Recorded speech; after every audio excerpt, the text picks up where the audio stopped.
Hi guys, यावेळेस काहीतरी नवीन experience घेऊन येत आहे। यावेळेस चाललो आहे सोलो ट्रिपला। तर ट्रिप अशी असेल, कल्याणवरून वाराणसी, वाराणसीवरून अयोध्या, अयोध्येवरून प्रयागराज आणि प्रयागराजवरून परत कल्याण। खूप दिवसापासून माझ्या बकेट लिस्टमध्ये एक गोष्ट होती, ती म्हणजे सोलो ट्रिप। तर आज सोलो ट्रिप करण्याचा योग आलेला आहे। सोलो ट्रिप म्हणजेच एकट्याने प्रवास। तर बघूया पुढे प्रवासात काय काय होतं, काय काय समस्या येतात। तर कल्याणवरून वाराणसीसाठी मी ट्रेन पकडलेली आहे आणि ही माझी सीट। प्रवास एकट्याने करायचा होता म्हणून मी AC मध्ये तिकीट बुक केलेला होता। रात्री 1:15ला ट्रेन पकडलेली होती आणि सकाळी चहाचा आनंद घेतला। थोड्याच वेळात मध्य प्रदेशला पोहोचलो, इटारसी स्टेशनला। तिथे समोसा चाट खाल्ला। सोलो ट्रिपला निघाल्यापासून थोडा नर्वसच आहे, कारण की फॅमिलीची आठवणसुद्धा येते आणि मला अशी मित्रांसोबत फिरण्याची खूप सवय आहे। सोलो ट्रिप हा माझा पहिल्यांदाच अनुभव आहे। ही ट्रिप लाईफमध्ये खूप मेमोरेबल असणार आहे, कारण की माझी फर्स्ट टाईम आहे। तब्बल 26 तासानंतर पोहोचलो वाराणसी स्टेशनला। वाराणसी स्टेशनपासून तर हॉटेलपर्यंत नेण्यासाठी रिक्षावाला आलेला, कारण की हॉटेलवाल्यांना खास रिक्वेस्ट करून त्यांनी हा माणूस पाठवलेला। मी स्वतः ट्रॅव्हल एजंट असल्यामुळे बस, ट्रेन, हॉटेल सर्व मीच बुक केलेले, त्यामुळे त्यांच्याशी माझी थोडीफार ओळख तर आहेच। सोलो ट्रॅव्हलचे फायदे म्हणजेच आपण दूरवर एकट्याने फिरल्याने तुम्ही स्वावलंबी म्हणजेच इंडिपेंडेंट होता।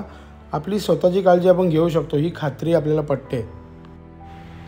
आपण बरेचदा स्वतःच्या जगात वावरत असतो, जगात काय चाललं आहे याची फारशी कल्पनाही आपल्याला नसते। एकटे फिरल्याने आपल्या ज्ञानात भर पडते आणि आपला कॉन्फिडन्सही हाय होतो आणि माणूस मेंटली स्ट्रॉंग होतो, हे तर नक्कीच। वाराणसी स्टेशनपासून जो आपल्यासोबत ऑटोवाला होता तो मला घेऊन गेला हॉटेलवर। हॉटेल स्टेशनपासून 2.5 किलोमीटर लांब होतं, तर पोचायला फक्त 10-15 मिनटं तर लागली मला आणि पोचलो थेट हॉटेलवर। आपली हॉटेल बुकिंग दुपारपासून होती, पण हा जो रूम होता तो आपण ॲट ए टाईम बुक केला, कारण की ट्रेन पण वेळेवर आली।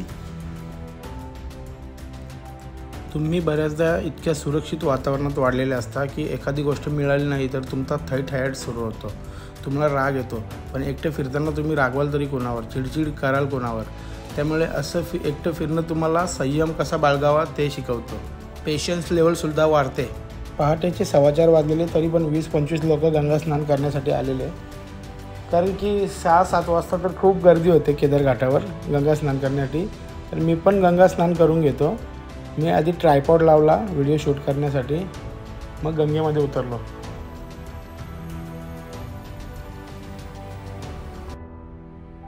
स्नान केल्यावर सर्वप्रथम गौरी केदारेश्वरजी यांचं दर्शन घेतलं, जे केदार घाटावरच त्यांचं मंदिर आहे। ही जी सोलो ट्रिप आहे त्यामध्ये 5 नाईट्स आणि 6 दिवस आहेत। 1 नाईट वाराणसीला, 1 नाईट प्रयागराजला, 1 नाईट अयोध्याला आणि 2 नाईट ट्रेनमध्ये जातील। आता आपण दर्शन घेणार आहोत काशी विश्वनाथांचं, जे म्हणजेच की हे एक ज्योतिर्लिंग आहे आणि प्राचीन ऐतिहासिक मंदिरसुद्धा आहे। मंदिर परिसरात पोचताच हा बनारस आणि काशीचा ट्रेडमार्क म्हणजेच हा टिक्का लावून घेतला आणि मंदिरात दाखवण्यासाठी प्रसादसुद्धा घेतला। मंदिर परिसरात मोबाईल नेणं अलाउड नाही, त्यामुळे मी ज्यांच्याकडून प्रसाद घेतला त्यांच्याकडेच लॉकरमध्ये मोबाईल ठेवला। गर्दी जास्त नव्हती, त्यामुळे 20-25 मिनटामध्ये दर्शन झालं आणि दर्शन झाल्यानंतर मी पुन्हा एकदा दुसऱ्या गेटमधून मोबाईल घेऊन आलो। त्याला कॉरिडॉर म्हणतात। इथे फोटोग्राफी, या साईडून फोटोग्राफी अलाउड आहे।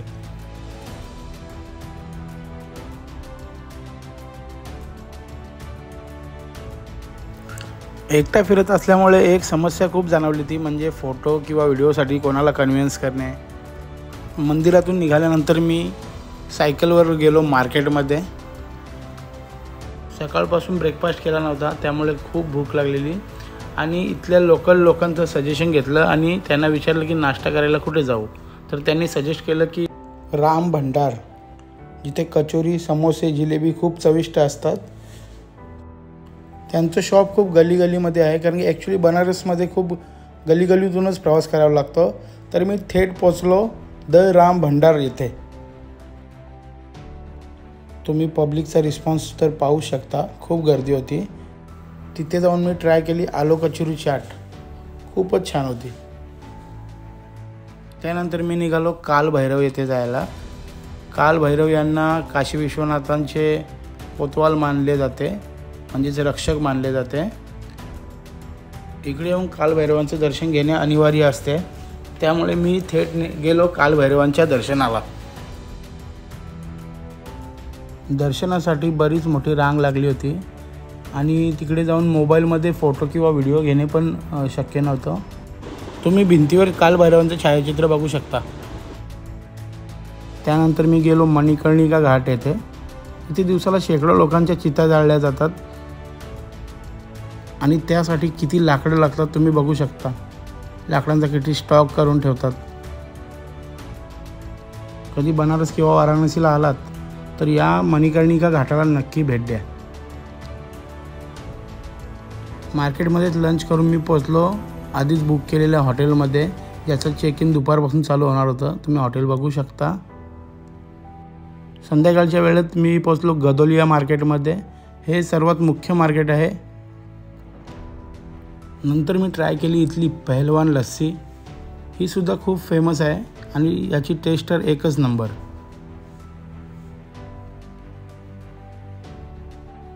पहलवान लस्सी पिऊन मी लगेच निघालो दशाश्वमेध घाटावर. हे इथलं मुख्य घाट आहे. इथे संध्याकाळी 7 वाजल्यापासून गंगा आरती होते आणि खूप प्रमाणात लोक असतात, खूप मोठ्या प्रमाणात लोक असतात गंगा आरती बघण्यासाठी. तर आता मी पण चाललो आहे गंगा आरती बघायला.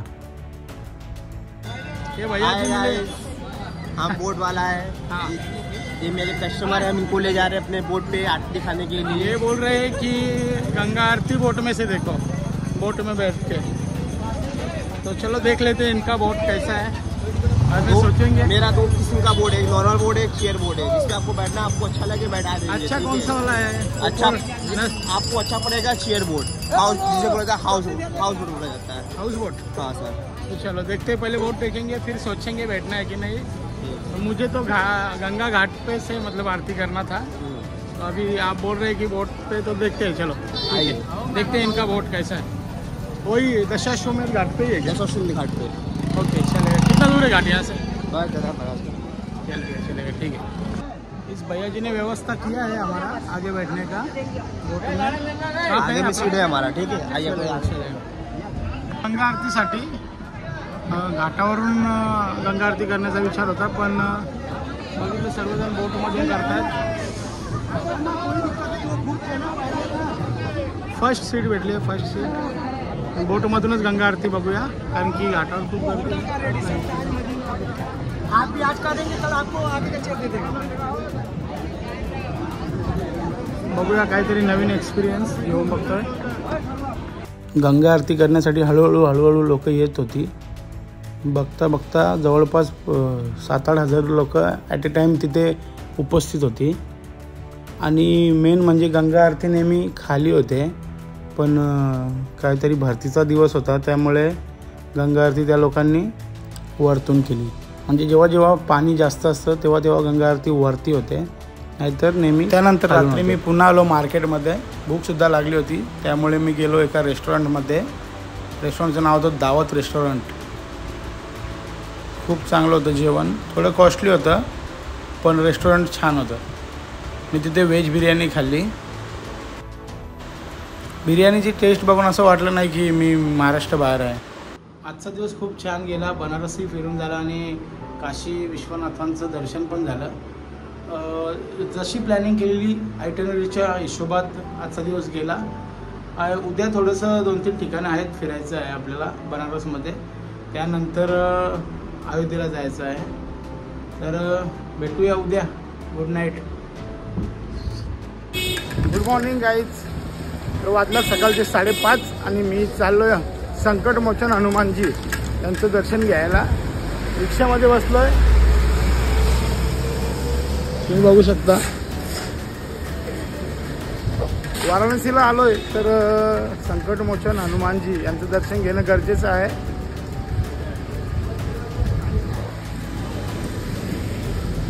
तिथून जाणार आहोत आपण 80 घाट येथे।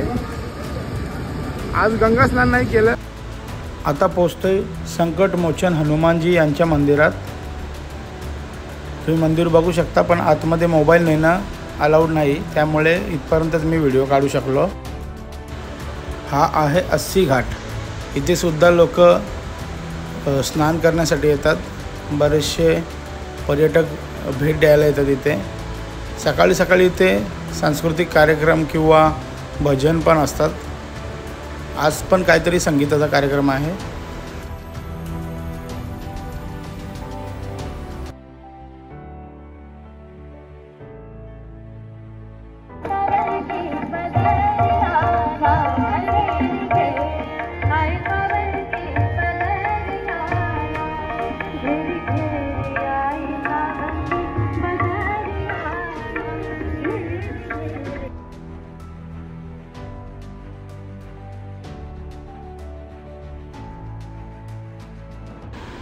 अस्सी घाट फिरून आल्यानंतर अस्सी घाटावरच एक चहावाला होता, तिथे जाऊन चहा प्यायलो। माझ्यासोबत जो सायकलवाला म्हणजे जो रिक्षावाला होता त्यालासुद्धा चहा पाजला, कारण की त्यानेच मला सजेस्ट केलं की इथून कुल्हड चहा पे म्हणून। त्यानंतर ब्रेकफास्ट करण्यासाठी गेलो एका इडलीवाल्यावर। इथली इडली आणि चटणी देण्याची पद्धत थोडी युनिकच होती। तुम्ही बघू शकता, आपल्याकडे तर नॉर्मल असतं, पण इथं तुम्ही बघा इडली कट करून देतात। टेस्ट छान होती, म्हणजे एव्हरेज होती, पण इडली सर्व करण्याची पद्धत थोडी युनिक होती। त्यानंतर ट्राय केला इथला मिनी डोसा, जे बटरने ओव्हरलोडेड होतं। टेस्ट पण छान होती। मार्केटमध्ये फिरतानाच मला दिसलं खिचडी बाबा का मंदिर। इथे मला तर वाटतं इथे खिचडी बनवून गरिबांना वाटली जाते। तुम्ही बघू शकता खिचडी खाण्यासाठी पण लोक जमलेले आहेत। आणि हा ते बाबांची मूर्ती खिचडी बाबा। घरी गंगाजल घेऊन जाण्यासाठी इथे 10-10 रुपयाला कॅन किंवा प्लॅस्टिकचे तांबे विकायला बसलेले होते आजी।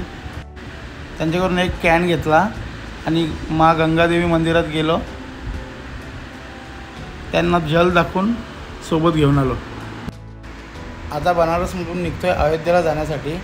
पुढचा प्रवास बसचा असेल आणि अयोध्या आणि प्रयागराजचा प्रवास बघायला मिळेल। Bye bye.